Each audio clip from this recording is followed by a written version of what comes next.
¿Cuántos pueden glorificar el nombre del Señor? Amén. El estar aquí reunidos es una bendición. Vamos a la palabra del Señor. Primera de Reyes, capítulo 2, del verso 1 al verso 3. Primera de Reyes, capítulo 2, del verso 1 al verso 3. Hoy quiero hablar sobre, le he puesto por título a este mensaje, a tiempo. A tiempo. Cuando usted va a viajar, ¿a qué horas llega? Antes. Por ejemplo, los requisitos que hay, si hablamos de viajar a través de línea aérea, dentro del territorio, 2 horas antes. Para un vuelo internacional, 3 horas antes. Pero usted, ¿a qué hora llega? Como buen mexicano. Total, me tienen que recibir, yo llego. Pero las indicaciones es llegar 3 horas antes o 2 horas antes. Ahora, como cristiano, ¿a qué horas tiene que llegar usted? Si le dicen 3 horas antes, ¿a qué hora tiene que llegar? Cuando mínimo 3 horas antes. Parece que en nuestra mentalidad es todavía, si alcancé el medio en que me voy a transportar, llegué a tiempo. Pero hay en otras costumbres y en otros países donde eso no es llegar a tiempo, es llegar ya tarde. Fíjese, nosotros sí me alcancé a subir por poquito y me dejaba. Así hemos dicho, ¿verdad? La libré. Tuve mucha suerte en llegar a tiempo. Sí pude viajar. Hace un tiempo atrás, aquí vinieron un equipo de hermanos que vinieron a ministrar y les dije, hermano, debemos de estar a tal hora en el aeropuerto. No, hermano, no se preocupe, vamos a llegar a tiempo. Y ellos todavía se fueron a comer un helado y ahí a dar vuelta y yo con los nervios de punta, hermano, no vamos a llegar. Y se hizo un accidente en la autopista y no podíamos pasar y no podíamos pasar y no podíamos pasar. Y cuando llegaron ya al aeropuerto, ya habían cerrado el vuelo, empezaron a hacer un problema, a gritar. Y eso me acordé de la Biblia, ¿verdad? Que cuando la puerta se cierre, van a gritar. Pero es que ahí está el avión y no se ha ido. Sí, pero ya se cerró esto, ya está cerrado todo. Tuvo que venir la Policía Federal a ver qué era ese escándalo. Y ya le explicaron, mire, es que nosotros tenemos que viajar. Y me acuerdo perfectamente que los hermanos, como ya no podían documentar maleta, empezaron a dejar un poco de cosas, porque nada más solamente lo que podían llevar arriba los dejaron pasar. Vino una autoridad federal, les dijo, déjenlos pasar. Pero por poquito y se queda. ¿Por qué vivir eso? ¿Cuántos de nosotros vivimos como a la aventura? Como a ver, podríamos decir, arriesgándonos en el filo del tiempo.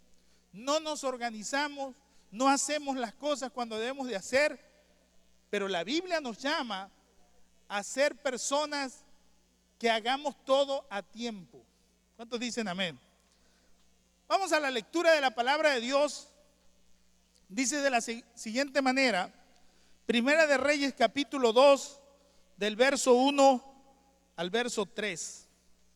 Llegaron los días en que David había de morir y ordenó a Salomón su hijo diciendo, este versículo me llama la atención de un gran hombre llamado David, un hombre que a temprana edad fue elegido por Dios para ser el próximo rey de Israel. Él había sido derramado el aceite de la bendición, de la unción, y él había sido declarado rey antes de estar en el trono por la voluntad de Dios. Por ahí a los 15 años empieza su vida de guerrero de luchar, se enfrenta contra Goliat, aparece en escena y este hombre empieza una vida de guerras, de batallas, y hasta los últimos años de su vida siempre fue pelear, pelear, pelear, porque esa era la encomienda que Dios le había dado.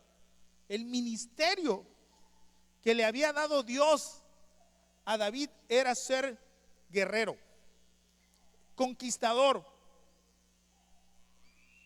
siempre estar en guerra.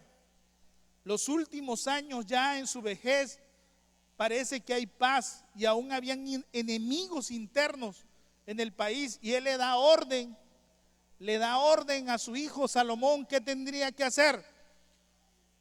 La palabra del Señor dice que David reina 40 años.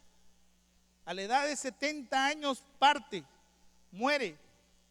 Pero la palabra del Señor nos enseña algo muy interesante que David hizo. Este primer versículo dice: llegaron los días de David en que había ¿de qué? O sea, se acercaba el tiempo, se acercaba el límite donde él sabía que iba a partir con el Señor. Él no perdió tiempo y empieza a preparar la sucesión para el trono. Cuando él nota esa circunstancia, la Biblia dice que llama a su hijo Salomón, y la palabra ordenó puso algunas cosas en orden, le enseñó. El sucesor al trono era Salomón. Su hijo mayor había muerto, asesinado. El siguiente hijo, que era Absalón, lo había traicionado y murió también. El otro hijo que iba en la línea del trono, no se sabe qué pasó con él, pero pues no heredó porque se murió. O sea que fue una circunstancia terrible la vida de los hijos de David. Y el menor, que era Salomón, era el séptimo en la línea al trono, recibe la herencia para ser el rey. La palabra del Señor dice que él era joven, era tierno de edad. Qué interesante es cuando tratamos las cosas a tiempo, cuando no esperamos que se nos está yendo el momento, que estamos en esa línea en que si nos vamos o nos quedamos, porque a veces tenemos que reaccionar para tomar decisiones cuando ya estamos en la línea. Alguien dijo, un escritor, que dice que muchas veces la naturaleza del hombre es reaccionar cuando está a punto del precipicio. Toma decisiones, reacciona, viene a decir, caray, ¿qué voy a hacer? Y algunos ya ni tiempo de reaccionar les da.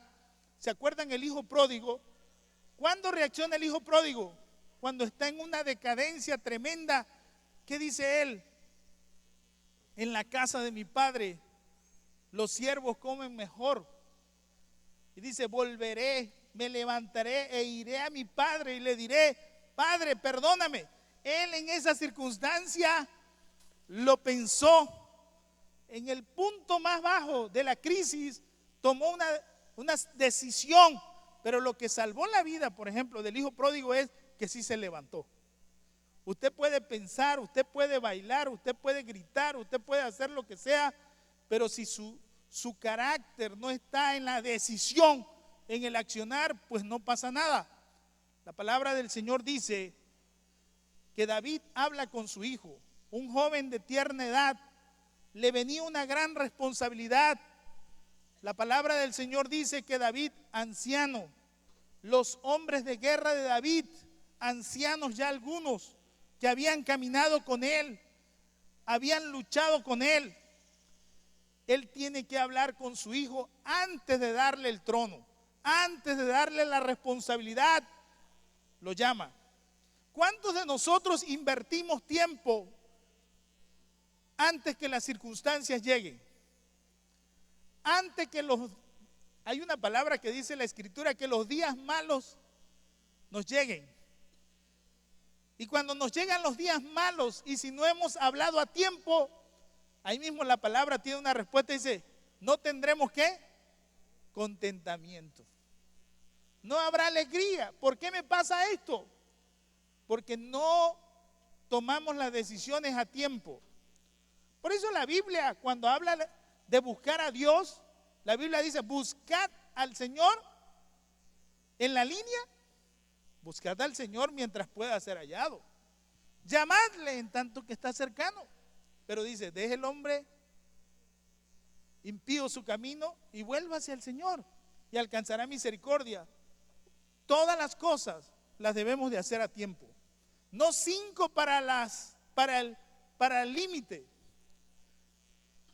sino 3 horas antes, 5 horas antes, 10 horas antes. Dios siempre llega a tiempo, Dios nunca llega retrasado. Cuando Él está visitando nuestros corazones y llamando a nuestra vida, es porque Dios está tratando con nosotros. Amén. David toma algunas cosas y habla con su hijo. El verso 2 dice, yo sigo el camino de todos. Está hablando en la realidad. Yo sigo el camino de todos. Yo voy a ir al camino que todos van a transitar.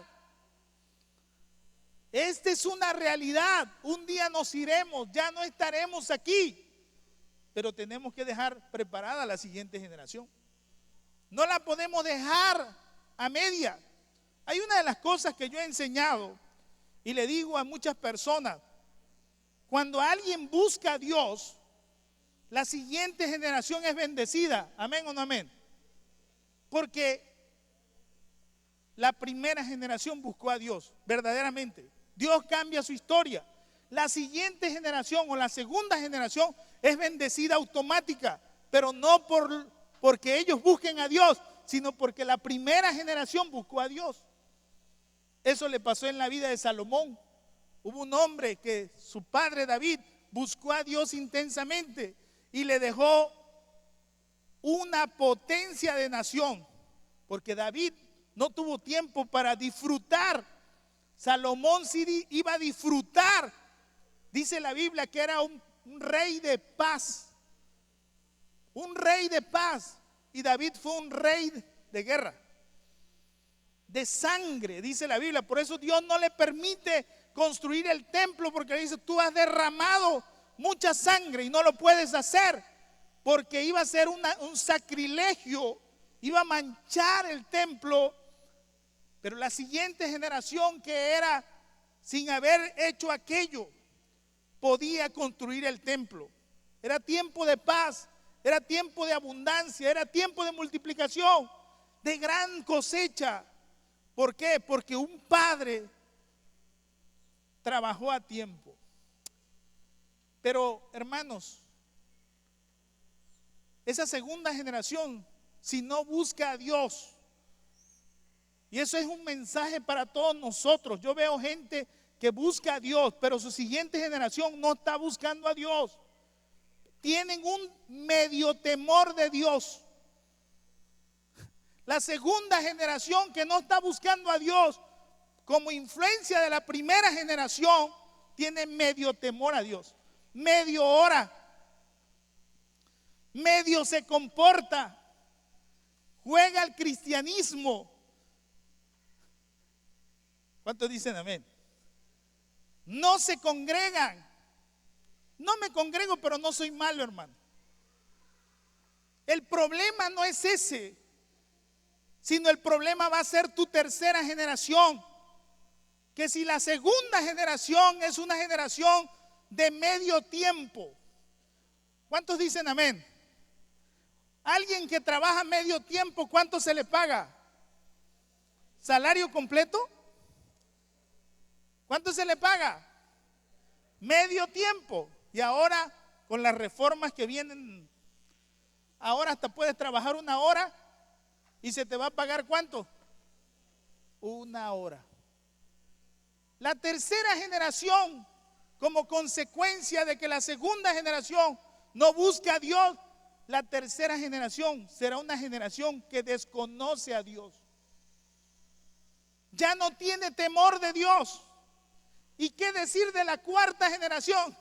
Si la tercera no conoce a Dios. La cuarta generación es una generación impía, pecadora, alejada de Dios, haciendo y viviendo en el pecado y en la maldad, porque nunca los trajimos a la casa de Dios, nunca les hablamos de Dios, nunca los hicimos caminar en una congregación, nunca se identificaron con la obra de Dios, nunca llevaron la cruz, nunca obedecieron el mandato que Jesús dijo: el que quiere ser mi discípulo, tome su cruz y sígame.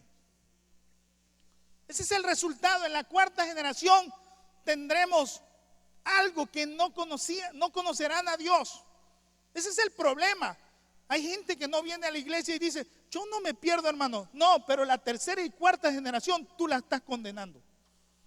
La vas a condenar, porque ellos sí se van a perder. ¿Cuántos dicen amén? David tiene que tomar a su hijo, llamarlo. Él está a punto ya en los finales años de su vida. Y él habla y le dice dos cosas: te tienes que esforzar, y la segunda, tienes que ser hombre. Ya pasó la etapa donde ya no vas a ser un niño, ahora vas a ser hombre, vas a tomar decisiones. Lo sorprendente que después que la Biblia dice que cuando Salomón toma circunstancias que tuvo que hacer para que el reino fuera confirmado, lo siguiente que hizo fue que se casó. Confirmó el reino, tomó decisiones y ordenó el reino, y después se casó. Después tomó el camino de poder elegir esposa. Dos cosas le dijo su padre: te tienes que esforzar, pero tienes que ser hombre. Esfuerzo. Hoy no se oye la palabra esfuerzo. Hoy se oye la palabra declaro, recibo. Hoy parece que el evangelio es nada más de pura promesa y no hay que esforzarse. Puro milagro, recibe tu milagro. Pero la Biblia está llena de esfuerzo. Y la Biblia habla que por la fe conquistaron cosas extraordinarias, por la fe. Pero la Biblia declara en ese capítulo de la fe que hicieron cosas extraordinarias, ¿verdad? Y la presencia de Dios estuvo con ellos, y por lo sobrenatural de Dios respaldando su acción, el estar usted aquí es fe. ¿Cuántos dicen amén? Dios le va a respaldar, pero le da consejos importantes para que tú logres el éxito. El verso 3, mire lo que dice: primero, guarda los preceptos del Señor. ¿Qué tienes que hacer? Primero, guarda. La palabra guardar no es esconde la Biblia. Primero es, ¿qué guarda usted? ¿Lo que vale o lo que no vale? Sobre toda cosa, guarda ¿qué? Tu corazón, dice la Biblia, porque de él mana la vida. El Señor le está diciendo a través de su Padre: lo primero que tienes que hacer, tienes que guardar los principios bíblicos. En realidad, hermanos, nosotros a tiempo le enseñamos la palabra de Dios a nuestros hijos. Los adoctrinamos en lo que es la palabra de Dios, lo que enseña la palabra de Dios. Yo recuerdo, mi madre aquí está, y una de las cosas que mi mamá hacía era sentarme y que yo leyera la Biblia, aunque no la entendiera, pero me ponía a leer la Biblia, y no como castigo, sino como una vida devocional, porque no es tampoco, ¿verdad?, como te portaste mal 10 capítulos y para la próxima 20 si lo vuelves a repetir, para ver si te santificas leyendo la Biblia. No, es un capítulo, un versículo. Y los versículos que yo leí de niño se me quedaron, porque los niños son una esponjita que todo absorben. Si usted pierde el tiempo y le da el iPad, le pone su antenita para que me deje de molestar. Le paga la red. El niño ahí está, tiqui, tiqui, tiqui, tiqui, tiqui, tiqui. Nunca toca la Biblia, nunca. Lo primero, no se puede guardar algo que no conocemos. Y la Biblia declara ahí, fíjense, ¿qué es lo que va a guardar? Lo primero, vas a guardar los preceptos. Palabra preceptos. ¿Qué significa preceptos? La orden de Dios. Ustedes saben que hoy uno de los problemas de la iglesia es que a veces creemos que hay mandamientos que son optativos, que si se quiere se toman y si quieren los dejamos. La palabra es una ley. Fíjense lo que dice la Escritura. La ley del Señor es perfecta, que convierte el alma. Y cuando habla de ley, es algo que no se puede cambiar. Si la Biblia lo dice, usted lo tiene que obedecer. Primero, fíjese, guarda los preceptos. Lo segundo, estamos en el verso 3, anda en sus caminos. Si tú los entiendes y sabes que son una ley, lo segundo que le da el consejo a tiempo, anda. O sea, camina en el sentido que la Biblia te está ordenando. ¿Cuántas veces he escuchado esto? Una vez llegó y me dice, pastor, fíjese que es que metieron a la cárcel a mi hijo. Y le digo, ¿qué pasó? ¿Cómo sucedió? Es que andaba con unos chamacos ahí, pero él no es malo, los otros sí son malos. Vaya usted y hable para que lo saquen.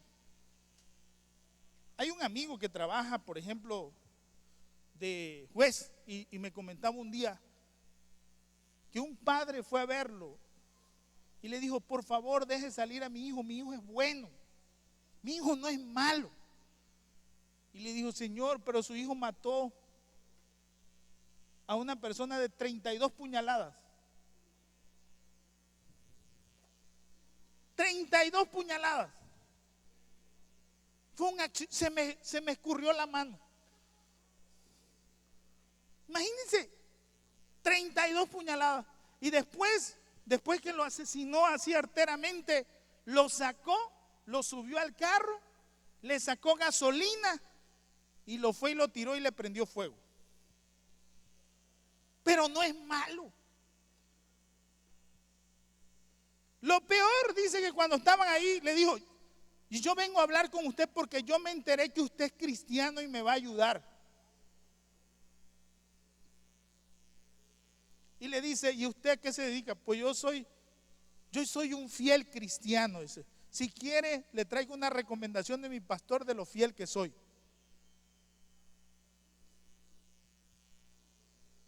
Queremos hacer todo a tiempo. Hay un pasaje que es interesante. Por ejemplo, leía yo otro pasaje de una mujer que matan a sus hijos. ¿Se acuerdan que los gabaonitas habían hecho pacto con Israel? Saúl los maltrata, no cumple el pacto. Fíjense, Saúl violó el pacto de Dios, se le hizo en poco. Por eso Dios le dijo, has tenido en poco la ley, la palabra de Dios la has tenido, porque agarró a los pobres gabaonitas y su trabajo de los gabaonitas era acarrear el agua y acarrear la leña, abastecimiento para el servicio de Dios. Ese fue su trabajo y lo que tenían que hacer. Y ellos lo hacían con gozo y con alegría, pero Saúl, como perdió el temor de Dios, se ensañó con ellos. Y la Biblia dice que en el reino de David hubo sequía, hubo hambre. Y él consulta a Dios y dice, ¿por qué? Porque han abusado de los gabaonitas. Y le dice, ¿qué debo de hacer? Entonces van y hablan con los gabaonitas, ¿qué hacemos? Y dicen los gabaonitas, nosotros no nos interesa dinero, ni plata, ni oro, ni nada. No queremos nada en Israel, solo queremos que esto sea, que se haga justicia. Y le dice, ¿qué debo de hacer? Denos 7 descendientes de Saúl y le entregan 7 nietos familiares de Saúl y la Biblia dice que los ahorcan y cesa la maldición. Pero dice que los dejan guindados en el muro y su madre, eso me conmovió. ¿Sabe lo que hace esta mujer? Los va y los baja. Los tiende en el campo, lleva una sábana limpia, lleva cosas limpias y está 7 meses cuidando los cuerpos de sus hijos, que no se lo comieran las aves de rapiña y que las fieras del campo no los tocaran. Queridos hermanos, esta es una palabra. ¿Será que eso es a tiempo? Eso es demasiado tarde. Muchas veces queremos invertir grandes sumas, grandes cantidades. Queremos salvar a un muerto. Hoy la palabra de Dios te está llamando. Salva al vivo, no salves al muerto, porque ya no puedes hacer nada. Se le fue dicho a David y se le dijo, allá está esa mujer cuidando al muerto. Hoy tienes que cuidar a tu familia, hoy tienes que cuidar a tu esposa, hoy tienes que cuidar a tu esposo, hoy tienes que cuidar a tus hijos, hoy tienes que cuidar tu salvación, hoy tienes que cuidar tu asistencia y tu permanencia en la iglesia, tu lugar, hoy, no mañana. Tenemos una mentalidad que hay que irlos a cuidar ya cuando están perdidos. No podemos invertir grandes cantidades como esta mujer que hizo todo un ritual para salvar a sus hijos cuando ya no había vida en ellos. Por eso David le dice, anda en los estatutos, anda en los caminos, observa sus estatutos, ve en el sentido correcto. ¿Cuántos de ustedes se alegraron cuando nos cambiaron los sentidos aquí? Yo veía a la gente que llegaba y a veces le decíamos, va usted equivocado. ¿Y cuál equivocado? Si yo aquí siempre he ido por aquí así. Yo me acuerdo de una experiencia que viví en un centro comercial. Me encuentro con un señor y se prende el hombre ese y hasta me dijo bendiciones tremendas. Sí, porque fueron maldiciones, pero como la Biblia dice que el que te maldice, pues se maldice él. Pero Dios cambia las maldiciones en bendiciones. Así que no se ponga enojado cuando alguien le hizo un mal y este incircunciso, este hijo del diablo. Usted gócese porque dice que vuestro galardón es grande. ¿Cuántos dicen amén? Entonces yo me quedé tranquilo y me acuerdo que mi esposa me dijo, calma, calma, calma. Y yo le digo, pues estamos calmados. Cuando en eso se me ocurre y digo, bueno, ¿qué tiene este hombre conmigo? Si yo ni lo conozco. Y me dice mi esposa, es que es el sentido. Y le digo, pero yo agarro y me levanto en la camioneta y veo la flecha. Y veo que yo estaba en el sentido correcto. Y le hago y le digo así, mire, ve hacia abajo. El hombre se levanta y ve la flecha.